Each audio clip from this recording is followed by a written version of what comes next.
going to tax these rich people. We already tax so much in LA, in California. I can't even comprehend taxing more. What's happening is we tax these people, and then other rich people, this champagne socialists, scammers, steal that money because they're all connected to the people taxing it. And then the people that should see the money, the communities, the Boys and Girls Club, the parks, the actual infrastructure doesn't see that money because different rich people stole the money that was being taxed from the rich people. You're not the first guy to say these kind of things.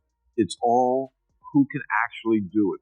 Who can stand up to what is going to come up against you when you actually try to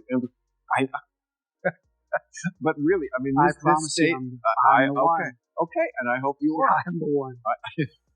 I hate because so much. I know. When you said don't be so personal, it's personal and for look, me. It's kind of good in a way that you aren't the douche. Bill Maher sat down with Spencer Pratt to autopsy how Democrats torched Los Angeles, and the conversation was brutally revealing. Maher dissected how California's radical left dismantled a once great state through performative policies that pandered to the woke mob while helping absolutely nobody. Pratt's take was equally savage, scorching several politicians with zero mercy in the process.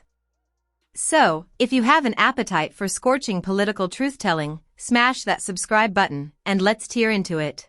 When you said don't be so personal, it's personal and for look, me. It's kind of good in a way that you aren't the douchebag because, like, if you're already hated, then you don't have to. Because trust me, what you're going to go up against is a state that is just full of special interests, all of which are very, very powerful.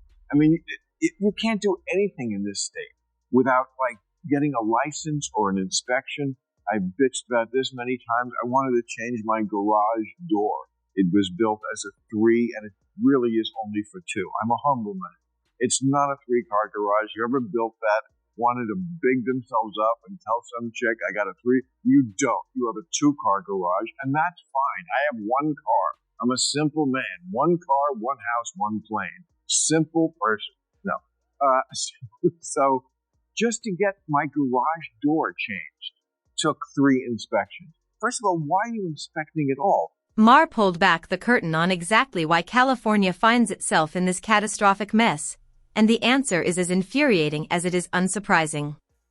The state has been systematically hijacked by powerful special interest groups that have deliberately engineered labyrinthine bureaucratic processes designed exclusively to serve their own narrow, parochial agendas.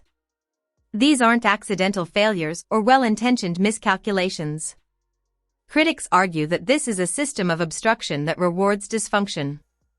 The ordinary California citizen, the hard-working taxpayer grinding through skyrocketing costs, crumbling infrastructure, and a homelessness crisis that never seems to shrink, barely registers as an afterthought to these power brokers. Their loyalty doesn't appear to be with the people who elected them or the state they claim to serve. It appears to be with donors, insiders, and a political system that protects itself. California isn't broken by accident, critics argue. It's the result of years of bad incentives, weak accountability, and Maher isn't afraid to say it out loud. I'm a homeowner. I'm an adult. I don't need you looking over my shoulder because I'm changing a garage door or throwing a frisbee or braiding hair or anything else they want to get their beak wet, charging a fee for a license or some bullshit. This state is all these fucking pigs at the trough. Let me give you a perfect example. My house burns down. Back to my favorite thing. Ready? No, watch. I'm going to fucking burn down your next one if you don't shut up about the fucking house. Watch this. Ready? Oh, boo. Your house burned down. Look at this. You know, but your campaign is fire. Let me... Good night, everybody.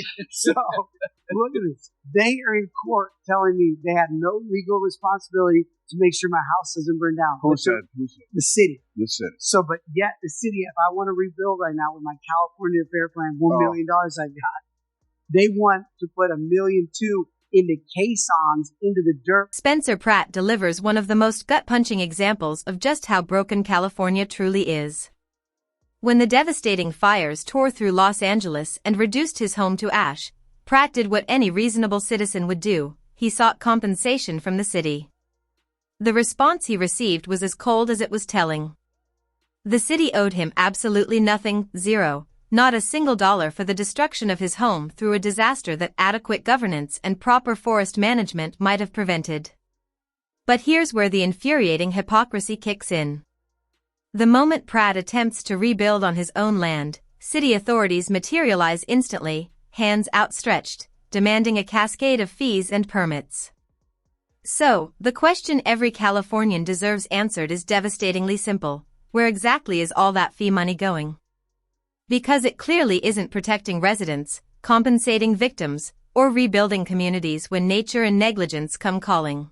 It's a case on. They're like circular things that go into the ground deep down to hold the house together, because now they care. Well, they sound important. They didn't care that my house burned down, and they say, so now they've changed the zoning that I need $1.2 million in things that go down to dirt that weren't there for 60 years. But was your house in a place, because a lot of houses in LA are in places that are precarious, because, I mean, that's probably why the caisson is down there, because they weren't there. I know, but like, now they want them? No, but because the caissons, they were never there. For 60 years, this house was there. And they were supposed to be? No, this is the new thing. So like you're saying, with your three people come in showing up, it's just more money. How can we tag up? How can we build more? How can we have more red tape? Yeah. Pratt's frustration isn't an isolated celebrity grievance. It's a chorus that has grown deafeningly loud across California. Businesses, entrepreneurs, and everyday residents have been voting with their feet for years, fleeing Los Angeles in droves as suffocating taxes and impenetrable bureaucracy make building any kind of future there feel utterly impossible.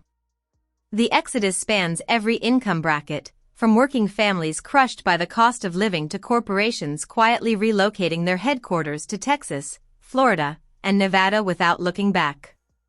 But perhaps the most symbolic casualty of California's catastrophic mismanagement is Hollywood itself. The entertainment industry that literally put Los Angeles on the global map is abandoning its own birthplace. Filming in LA has become so prohibitively expensive that productions routinely find it cheaper to shoot internationally in London, Budapest, or Sydney than in the city where cinema was built. When Hollywood leaves Hollywood, you know California.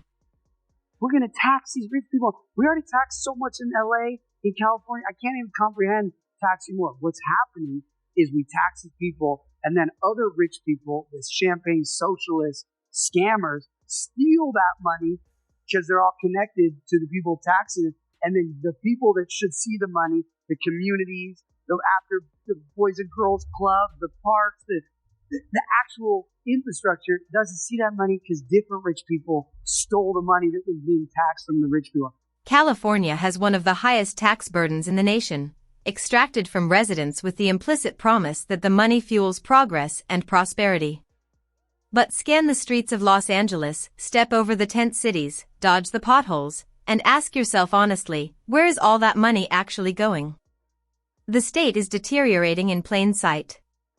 Yet the only solution Democratic leadership seems capable of dreaming up is taxing the rich even harder. Spencer Pratt dismantles that fantasy with surgical precision. Soaking the wealthy isn't a policy, it's a performance. Because the uncomfortable truth is that the same well-connected elites and special interest groups already feasting on California's dysfunction will simply find new and creative ways to capture those additional tax dollars, too. The money won't reach struggling residents. It never does. It'll just fatten the same corrupt system that broke California in the first place. So I actually feel like Robin Hood, because I'm coming in and I'm going to say, where's all this money? We're done with everyone stealing the tax money. We're going to actually put it to the people that have turned to socialism because they say, America doesn't work. It doesn't work if we let people steal all the tax money and we have no accountability and transparency. And that, stripped of all political spin, is the devastating core truth of Los Angeles's collapse. The city isn't drowning in incompetence, it's drowning in deliberate opacity.